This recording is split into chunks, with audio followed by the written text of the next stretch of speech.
Hello दोस्तों, मैं सिकरम sir super classes बाली पे लेकर आ गया हूँ केमिस्ट्री का सॉल्यूशन कॉन्सेप्ट के साथ। तो देखिए, पहला चैप्टर हम लोग लेकर के चलते हैं विलियन का। विलियन में क्वेश्चन नंबर 1 कहता है किसी विलियन का 200 मिलीलीटर 200 मिलीलीटर में 2 ग्राम NaOH घुले हैं। विलियन की मूलरता क्या है? मूलरता कहने का मतलब मोलारिटी। मूलरता को हम कैपिटल M से डिनोट करेंगे और मोलालिटी को स्मॉल m से डिनोट करेंगे। मोलालिटी मतलब मूललता। तो इसमें दिया हुआ है, मूलरता पूछ रहा है, दे दिया है विलियन के 200 मिलीलीटर में 2 ग्राम NaOH घुला हुआ है। W1 कितना दे दिया है? 2 ग्राम। जो सोलूट होता है, घुले होता है, उसको हम W1 से डिनोट करेंगे और सोलवेंट को W2 से डिनोट करेंगे। तो दे दिया है 2 ग्राम NaOH का मोलिकुलर वेट हो जाएगा सोडियम का 23 प्लस ऑक्सीजन का 16 और प्लस हाइड्रोजन का 1, तो ये आ जाएगा ऐड करके 40। और विलियन का ये दे दिया है कितना मिलीलीटर, वॉल्यूम दे दिया है 200 मिलीलीटर। तो हम लोग M बराबर फार्मूला जानते हैं, नंबर ऑफ मोल बटा volume of solution in litre. देखिए लीटर है और जब मिलीलीटर में हम लोग पुट करेंगे तो ऊपर में क्या हो जाएगा, 1000 से गुना हो जाएगा। तो नंबर ऑफ मोल, मोल बराबर जानते होंगे वेट बटा मोलिकुलर वेट। वेट कितना दिया है 2 ग्राम, मोलिकुलर वेट कितना 40 बटा वॉल्यूम कितना दिया है 200। और 200 को क्या चीज़ में बदलेंगे, ये मिलीलीटर में लीटर में बदलने के लिए भागा देंगे 1000 से, तो गुना हो जाएगा 1000 ऊपर में। जब भी यहाँ पर मिलीलीटर का यूज करेंगे ऊपर में 1000 से गुना कर देंगे। 2 जीरो से 2 जीरो कट गया, 1 जीरो यहाँ पर कट गया, यानी कि 2 दूना की 4। तो जब ये नीचे आएगा तो 1 बटा हो जाएगा 4 हो जाएगा, यानी कि जब इसको पॉइंट में बदलेंगे तो 0.25। ऑप्शन नंबर ए इसका सही है। बी दे दिया है लेकिन गलत दिया है, आप भी कैलकुलेट कर लीजिएगा अच्छे से, 0.25 ही आएगा। ऑप्शन नंबर ए इसका सही है। इसके बाद निम्नलिखित में किसका हिमांक अवनमन अधिक होता है? देखिए हिमांक अवनमन की बात करा है और हम लोग जानते हैं कोलिगेटिव प्रॉपर्टी। कोलिगेटिव प्रॉपर्टी को बोला जाता है अनुसंख्या गुणधर्म। और अनुसंख्या गुणधर्म जो होता है कितने होते हैं, तो अनुसंख्या गुणधर्म 4 होते हैं। एक relative lowering in vapour pressure, एक एलिवेशन इन बॉइलिंग पॉइंट, और तीसरा डिपर्सन इन फ्रीजिंग पॉइंट, और चौथा ऑस्मोटिक प्रेशर। इसका फार्मूला देखिए हम लिख करके रख दिए हैं। और ये जो चारों होता है, जो कोलिगेटिव प्रॉपर्टी होता है, ये किस पे डिपेंड करता है, तो पार्टिकल की संख्या पर डिपेंड करता है। कितने कण हैं उस पर डिपेंड करता है, पार्टिकल के नेचर पर डिपेंड नहीं करता है। तो इसमें क्वेश्चन पूछ रहा है कौन सा अनुसंख्या गुणधर्म, ये वाला, किसका हिमांक अवनमन अधिकतम होगा। तो हिमांक अवनमन भी पार्टिकल के संख्या पर डिपेंड करता है। क्यों? क्योंकि यह कोलिगेटिव प्रॉपर्टी है। तो देखेंगे किसका पार्टिकल ज़्यादा होगा। तो देखिए K2SO4 है, तो K2, क्वेश्चन नंबर 2, K2SO4 कितने पार्ट में टूटेगा, तो ये K प्लस में टूटेगा और SO4 2 माइनस में टूटेगा। पोटेशियम का 1 है, 2 गो, तो बैलेंस करने के लिए 2, यानी कि 3 गो में टूट गया, 3 पार्टिकल में, 2 पार्टिकल में ये और 1 पार्टिकल में, यानी कि 3 पार्टिकल में टूटेगा। जब NaCl को तोड़ेंगे तो ये Na प्लस और प्लस Cl माइनस में टूट जाएगा। ये कई गो में टूटा, 2 गो में टूटा। यूरिया और ग्लूकोज नहीं टूटता है। तो ये दोनों को तो बात ही हटा दीजिए। पार्टिकल की संख्या किस में ज़्यादा है, तो K2SO4 में 3 गो और इसमें क्या गो 2 गो। तो किसका हिमांक अवनमन अधिकतम होगा, तो K2SO4 का। ऑप्शन नंबर ए इसका सही है। हमेशा ये देखिए, जो भी आ जाएगा चारों में से कोई भी, ये चारों में से कोई भी पूछेगा तो इसके लिए क्या करेंगे हम लोग, देखेंगे पार्टिकल की संख्या। पार्टिकल की संख्या जिसमें ज़्यादा उसका मान क्या हो जाएगा, अधिकतम हो जाएगा। इसके बाद देखिए निम्नलिखित में से कौन सा अनुसंख्या गुणधर्म नहीं है, मतलब कौन कोलिगेटिव प्रॉपर्टी नहीं है। तो यही 4 गो होता है, 4 के अलावा जो रहेगा उसको हम कहेंगे कि वो नहीं है। तो पहला हिमांक होता है। इसके बाद दूसरा में कहा है वाष्प दाब। तो देखिए हम सारा को लिख दिए हैं। वाष्प दाब का अपेक्षिक घनत्व ये भी होता है। फिर क्वथनांक, क्वथनांक भी होता है, elevation in boiling point Hindi में कहते हैं। और फिर चौथा प्रकाशीय क्रियाशीलता। तो प्रकाशीय क्रियाशीलता देखिए नहीं है। चौथा हमारा ऑस्मोटिक प्रेशर होता है। तो डी नंबर क्या हो जाएगा, ऑप्शन नंबर इसका सही हो जाएगा, मतलब कि डी ऑप्शन नंबर नहीं है।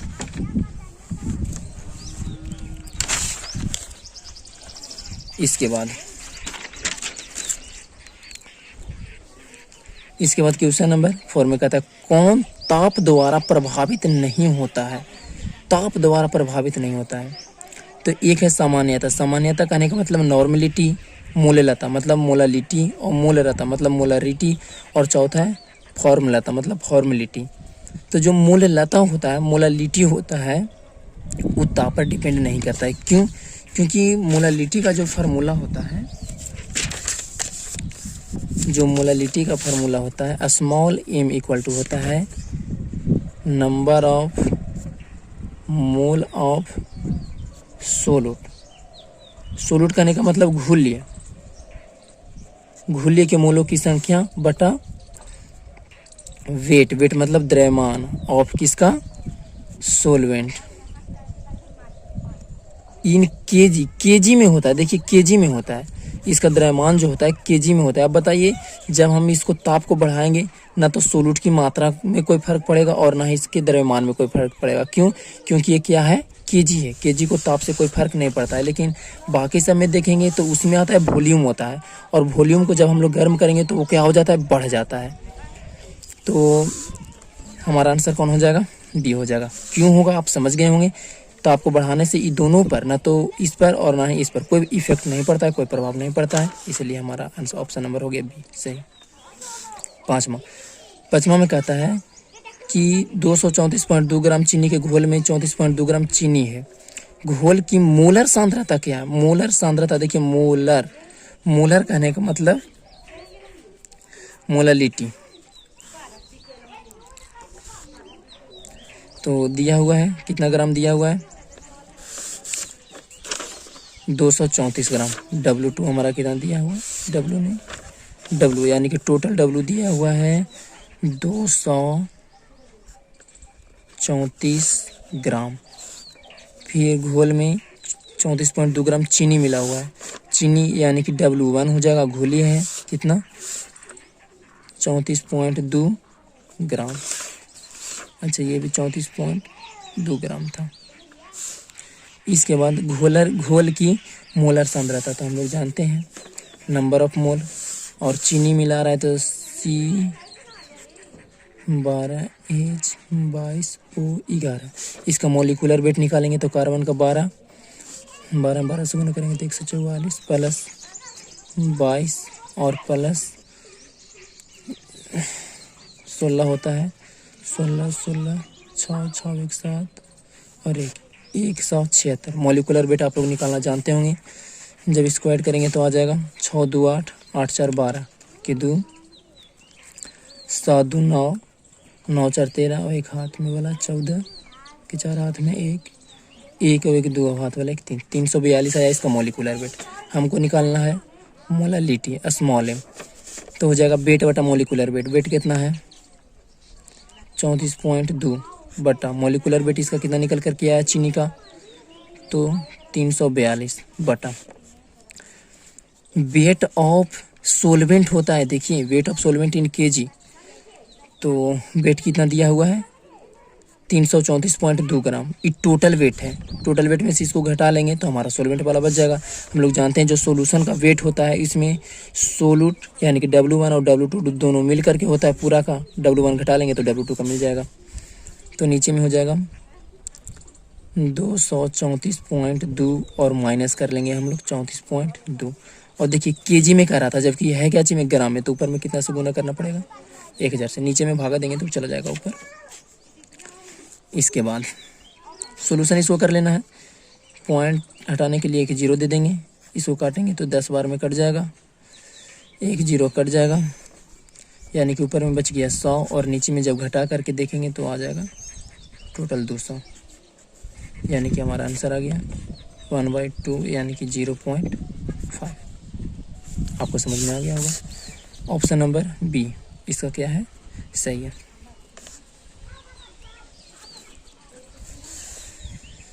इसके बाद हम लोग देखेंगे क्वेश्चन नंबर 6 में कहता है वाष्पशील विलेय रखने वाले विलयन के वाष्प दाब में आपेक्षिक अवनमन विलेय के मोल अंश के समानुपाती होता है।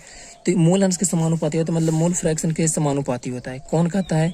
तो ये रॉल्स का नियम कहता है कि जितना भी नॉन वोलेटाइल सोल्यूट होता है उसमें रखेंगे हम लोग, उसमें अगर जो नॉन वोलेटाइल सोल्यूट को मिलाएंगे तो किसके समानुपाती होता है, उसका वाष्प दाब किसके समानुपाती होता है?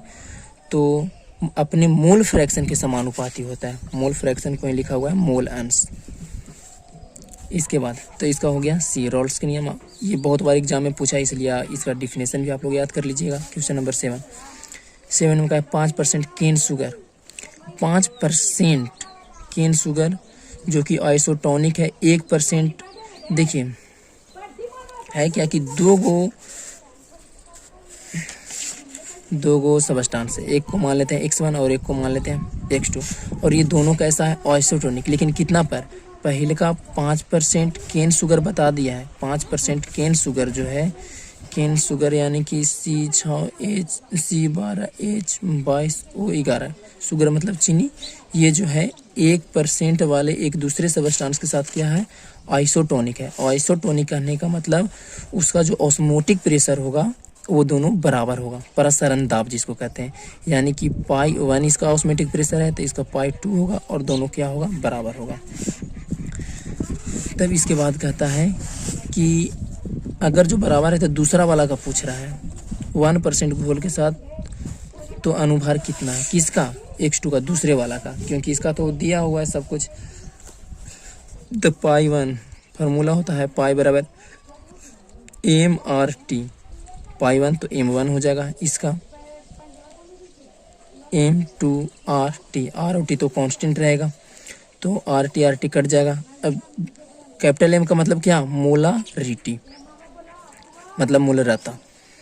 अब इसका मोलारिटी निकालेंगे। 5% कहने का मतलब होता है 5 ग्राम घुला हुआ है 100 मिलीलीटर में, ठीक है। और 1 ग्राम कहने का मतलब होता है 1% कहने का मतलब 1 ग्राम घुला हुआ है 100 मिलीलीटर में, ठीक है। तो मोलारिटी बराबर वेट बटा मोलिकुलर वेट। चीनी का आप निकाल के देखे थे पहले ही, कितना आया था चीनी का मोलिकुलर वेट? तो इसका आया था 342 आया था। और इसका हम लोग को मोलिकुलर वेट चाहिए, इसका मोलिकुलर वेट निकालना है हम लोग को। फार्मूला होता है नंबर ऑफ मोल बटा volume of solution in litre. तो देखिए नंबर ऑफ मोल, वेट बटा मोलिकुलर वेट फार्मूला होता है, वेट कितना? 5 ग्राम बटा मोलिकुलर वेट। इसका मोलिकुलर वेट कितना है? 342 और बटा वॉल्यूम कितना दिया है? 100 ml, मिलीलीटर में है तो 1000 से ऊपर में गुना करना पड़ेगा, बराबर इसका तो हम लोग को पता नहीं है। 1 ग्राम तो है लेकिन क्या इसका पता है कि मॉलिक्यूलर वेट कितना है? तो नहीं, तो हम लोग 100 मान लेंगे। यहीं 100 निकालने का रहा है, 1000 से ऊपर में गुना करना पड़ेगा। क्यों? क्योंकि हम लोग नीचे में 100 मिलीलीटर लिखेंगे। मिलीलीटर है, ध्यान देना है। अगर जो लीटर में लिखते तो इसे 1000 से गुना नहीं करते। ये कट गया, 100 कट गया, यानी कि x इक्वल टू क्या हो जाएगा? तो इधर में एक बार हम उलट करके लिख देते हैं तो हो जाएगा 342/5 हो जाएगा। जब हम भागा देंगे तो आ जाएगा 5 6 30, 4 पर 2, 5 8 40, 40 और 2 5 को 20। इतना हमारा आंसर आया 68.4 आता है, जो कि दिया है, ये दिया है। तो मिस्टेक किया है थोड़ा सा, आप भी निकाल करके देख लीजिएगा, यहीं आएगा। इसके बाद चलते हैं हम लोग अगला क्वेश्चन नंबर 8 पर। 8 में कहता है सामान्य ताप एवं दाब पर किसी गैस के 1 मोल का आयतन, ये तो आप सब लोग जानते होंगे, 22.4 लीटर होता है, कहने की आवश्यकता नहीं है। एक घोल जिसका प्रसरण दाब देखिए 300 केल्विन पर इतना वायुमंडलीय दाब, इसका घोल का सांद्रण क्या होगा? यानी कि मोलारिटी पूछा है। हम लोग जानते हैं फार्मूला, पाई बराबर क्या होता है? mRT होता है। तो प्रसरण दाब दे दिया है, प्रसरण दाब पाई का मान दे दिया 0.0821 होता है, और इसका मोलारिटी पूछ रहा था। मोलर एम का एम रहने देते हैं, आर का वैल्यू होता है 0.0821 और इनटू टी का मान कितना दे दिया है 300 केल्विन। तो 300 केल्विन पुट कर देंगे हम लोग। ध्यान से देखिए, ये वाला वैल्यू और ये वाला वैल्यू दोनों क्या है, समान है, पूरा पूरा कट जाएगा। तो एम बराबर कितना हो जाएगा, तो 1/300 हो जाएगा। जब 1/3 को पॉइंट में बदलेंगे तो 0.33 और बटा 100। इसको जब पॉइंट में बदलेंगे तो कितना हो जाएगा,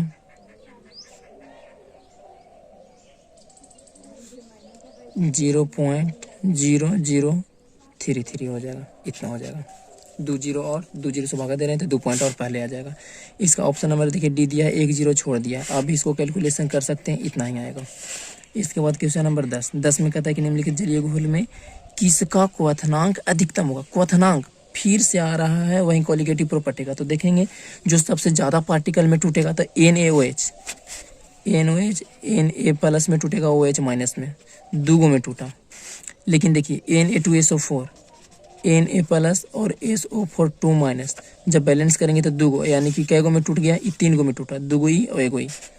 उसी तरह से NH4 और NO3 ई कैगो में टूटेगा, तो NH4 टूटेगा NH4 प्लस में और NO3 माइनस में, कैगो में टूटा ही, दूगो में टूटा। और KNO3 कैगो में टूटेगा, ई भी दूगो में टूटेगा। तो सबसे ज़्यादा कौन में टूटा, Na2SO4 3 गो में टूटा। ऑप्शन नंबर बी करेक्ट हो जाएगा। इसके बताएंगे HCl एवं H2O के स्थिर क्वांथी मिश्रण में होता है। देखिए ये आपको याद करना पड़ेगा, इसका ऑप्शन नंबर डी करेक्ट है। 20.2% HCl, ये आपको याद करना पड़ेगा।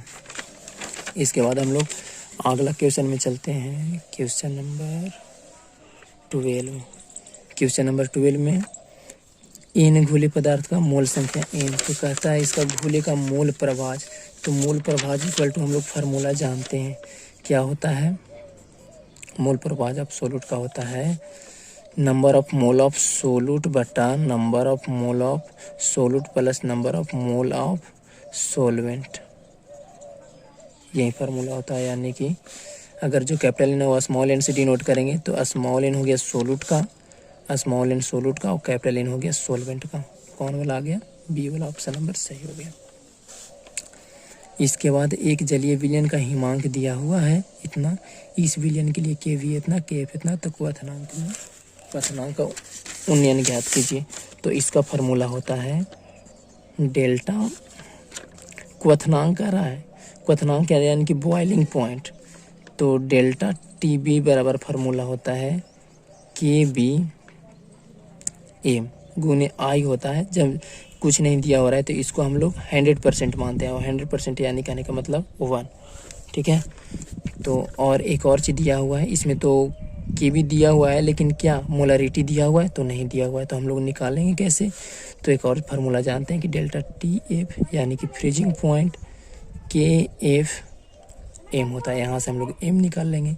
तो डेल्टा TF का मान दिया हुआ है, कितना दिया हुआ है, विलयन का हिमांक कितना है, माइनस में 0.186 इक्वल टू KF का भी वैल्यू दिया हुआ है 1.86 इंटू, यहाँ से M क्या निकल जाएगा, तो हाँ बिल्कुल M निकल जाएगा। तो M बराबर क्या हो जाएगा, तो ये इधर डिवाइड में आ जाएगा, 0.186 बाई 1.86, नीचे वाला 10 गुना ज़्यादा है तो 10 बार में ये कट जाएगा, यानी कि मोलारिटी बराबर आ गया, मोलारिटी बराबर आ गया 1/10 यानी कि 0.1।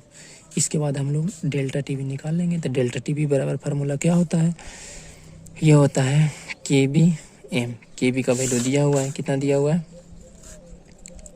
कहाँ गया, ये 0.512 गुने M का मतलब कितना 0.1, तो गुना करेंगे तो 0.0512, ये आ गया 0.0512। ये ऑप्शन नंबर 20 का क्या है, करेक्ट हो जाएगा।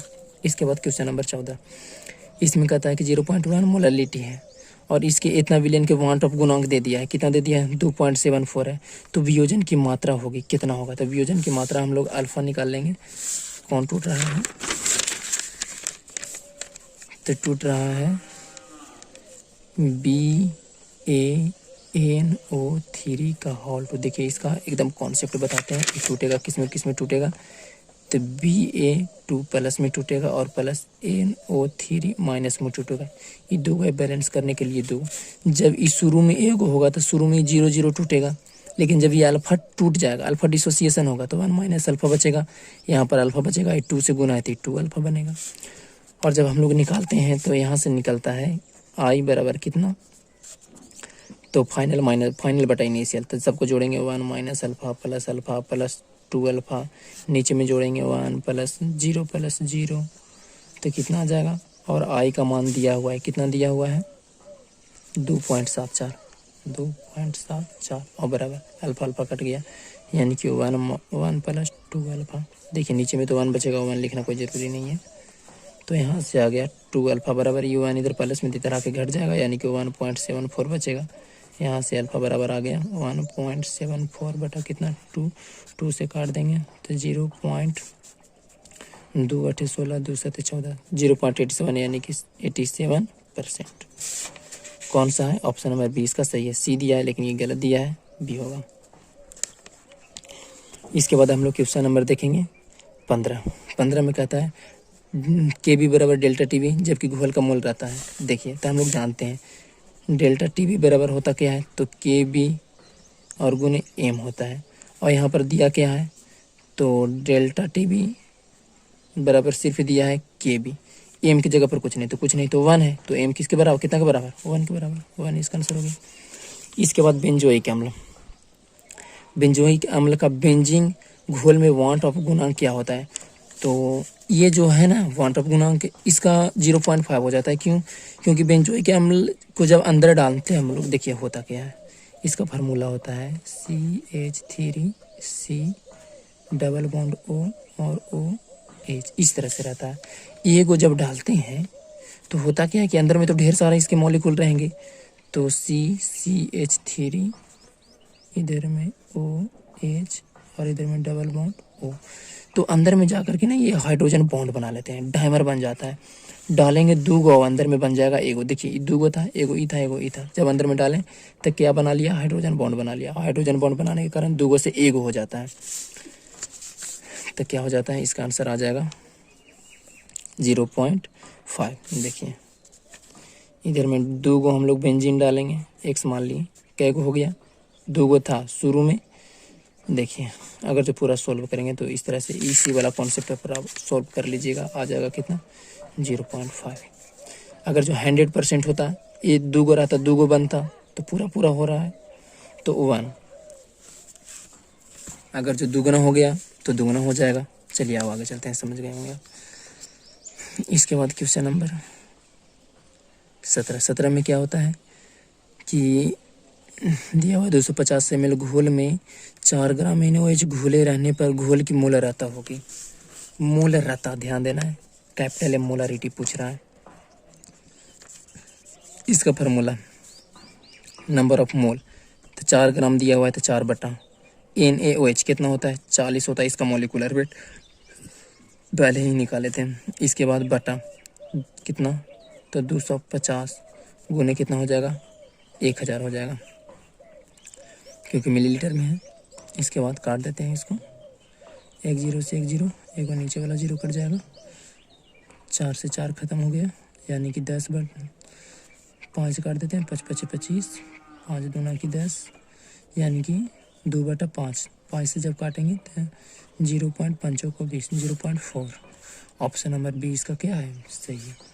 इसके बाद है 20% NaOH बेट बाई बेट घोल दिया गया है, तो इसका मूल्य लता बेट बाई बेट है, यानी कि 20 ग्राम। देखिए क्वेश्चन नंबर यहाँ बताते हैं,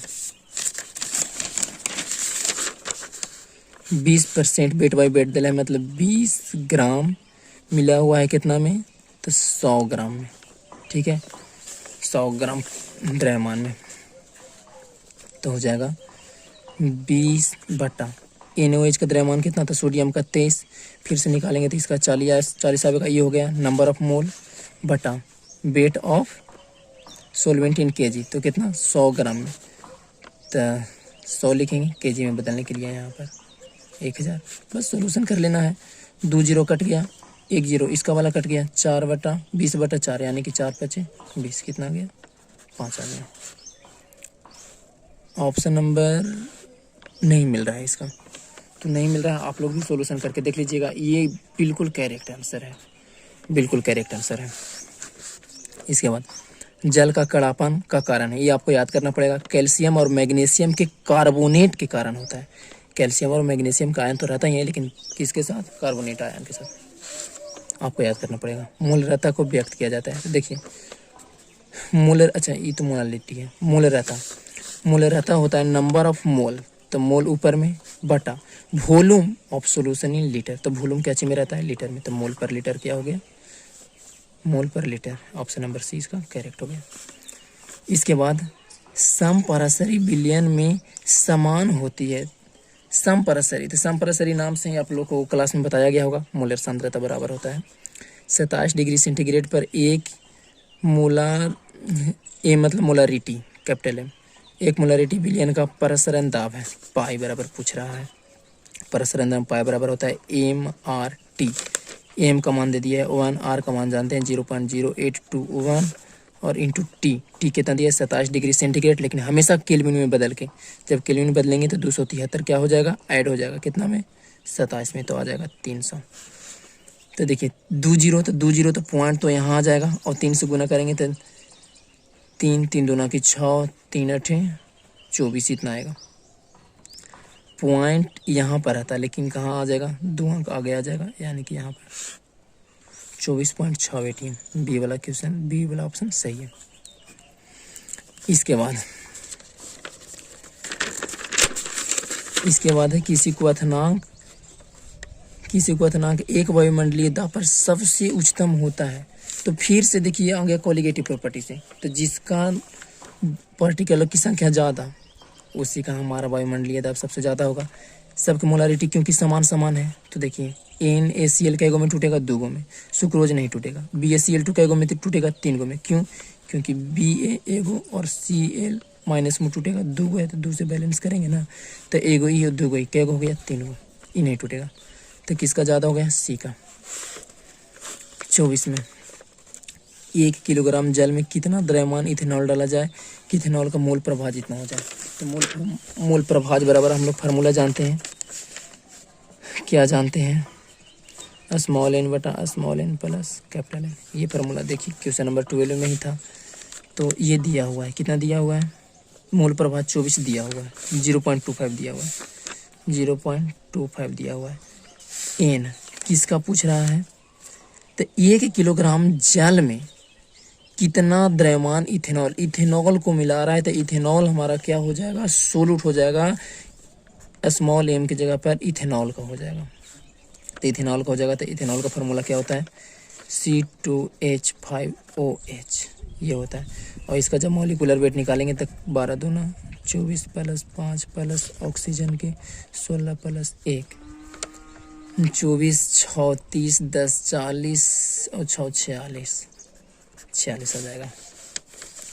तो हम लोग फार्मूला तो जानते ही हैं, नंबर ऑफ मोल का वेट बटा मॉलिक्यूलर वेट कितना है, इसी का तो पूछ रहा है। इथेनॉल का पूछ रहा है तो नहीं पता है, तो हम लोग x मान लेंगे, x बटा मॉलिक्यूलर वेट कितना 46 बटा जल मिला रहा था ना, तो x बटा 46 प्लस जल कितना मिला रहा है 1 किलोग्राम, 1 किलोग्राम को ग्राम में बदल लेंगे, 1000 बटा H2O का मॉलिक्यूलर वेट कितना होता है 18, तो 18 से भागा दे देंगे। इसके बाद इसको काटेंगे, 100 पॉइंट खत्म, 25 चौको 100, 1/4। अब देखिए ऊपर में 1 नीचे में 4, तिरछा तिरछी गुना कर देते हैं, तो 4 से इसमें करेंगे तो हो जाएगा 4x बटा 46 बराबर 1 से गुना करेंगे पूरा में, तो x बटा 46 प्लस 1000 बटा 18। इसको जब इधर ला के घटाएंगे तो 3x बटा 46 बराबर कितना 18। इसके बाद x बराबर कितना आ जाएगा 46 आ जाएगा, चला जाएगा ऊपर में, और ये 3 आ जाएगा नीचे में। बाकी इसके बाद आप लोग को सोल्यूशन कर लेना। सोल्यूशन करके आता है शायद 851.85, जो कि आपका ऑप्शन में नहीं मिलता है। तो इसका मतलब ये नहीं समझना है कि गलत है, इसका इतना आंसर जो है करेक्ट है, बनाने का तरीका यही है, ठीक है। इसके बाद हम लोग अगला क्वेश्चन में चलते हैं। क्वेश्चन नंबर 25 में कहता है आदर्श घोल का उदाहरण। तो आदर्श घोल का आप लोग की क्लास में बताया गया होगा, हम भी अपने क्लास में बताए हैं बच्चों को कि देखो जो आदर्श घोल होता है वो मीथेन से लेकर के कहाँ तक, हेक्सेन तक ही होता है, वो भी नॉर्मल वाला, और इसके ऊपर का जो भी होता है वो आदर्श घोल में नहीं आता है, आइडियल सॉल्यूशन में नहीं आता है। तो इसका ऑप्शन नंबर ए याद करना पड़ेगा आपको। इसके बाद है क्वेश्चन नंबर 26 में कहता है वाष्प घनत्व का अपेक्षिक अवयव समानुपाती होता है। तो चारों के चारों किसके समानुपाती होता है, देखिए वाष्प घनत्व कहता है, यानी कि वेपर प्रेशर, ये वाष्प घनत्व, वाष्प दाब का अपेक्षिक अवयव, relative lowering in vapour pressure, तो किसके समानुपाती होता है, तो मोल फ्रैक्शन के। मोल फ्रैक्शन यानी कहने का मतलब मोल प्रभाज, हिंदी में घोले के मोल प्रभाज, और हमेशा घोले का, घोलक का नहीं, घोले का। तो इसका ऑप्शन नंबर 1 क्या हो जाएगा, करेक्ट हो जाएगा। इसके बाद कौन सा वक्तव्य गलत है, 27 में देखिए, 27 में कहता है डेल्टा टी। देखिए हम लोग फार्मूला जानते हैं, क्या जानते हैं, डेल्टा टी एफ बराबर के एफ एम और डेल्टा टी बी बराबर के बी एम। अगर जो दोनों को हम लोग क्या कर दें, डिवाइड कर दें दोनों को एक दूसरे में, तो क्या बचेगा, डेल्टा टी एफ बटा डेल्टा टी बी, और एम एम क्या हो जाएगा, कट जाएगा, इधर में के एफ बटा के बी बचेगा, और ये जब बटा में है तो इधर आएगा तो क्या जी हो जाएगा, डेल्टा टी बी गुना में हो जाएगा। मतलब कि एक वाला तो बिल्कुल सही है। और ये देखिए घोलक का है, तो घोलक का नहीं, घुले का होता है, अभी बताए थे किसका होता है, सोलूट का होता है, घुले का होता है। तो यहीं आपका गलत है। देखिए पाई बराबर होता है फार्मूला क्या, कैपिटल एम आर टी, और इस पाई एम को ही मोलारिटी है, मोलारिटी को ही सांद्रण बोला जाता है, यानी कंसेंट्रेशन, जिसको सी से डिनोट किया जाता है, तो कभी कभी सी आर टी भी लिख दिया जाता है। तो हमारा सी वाला भी ऑप्शन सही है। और पी वाला देखिए घुल का मोले प्रभाज, और अभी बताएं कि घुल का मोले प्रभाज का फार्मूला तो सही है ही, तो डी भी सही है। तो गलत आपका कौन है, बी आपका गलत है। तो थोड़ा सा आप लोग को ये सब बातें ध्यान देना पड़ेगा, कुछ क्वेश्चन गलत हैं तो उसको हम सही बताएंगे। अब देखिए जैसे क्वेश्चन नंबर 14, यहीं आगे क्वेश्चन दिया है सेम, और इसका अगला वाला क्वेश्चन में 87 ऑप्शन सही दिया है, इसमें गलत दिया है। तो आप लोग को क्वेश्चन नंबर 27 तक हो गया है, तब तक इसको पढ़िए, फिर हम इसके बाद आगे का सॉल्यूशन देंगे। तब तक के लिए थैंक यू।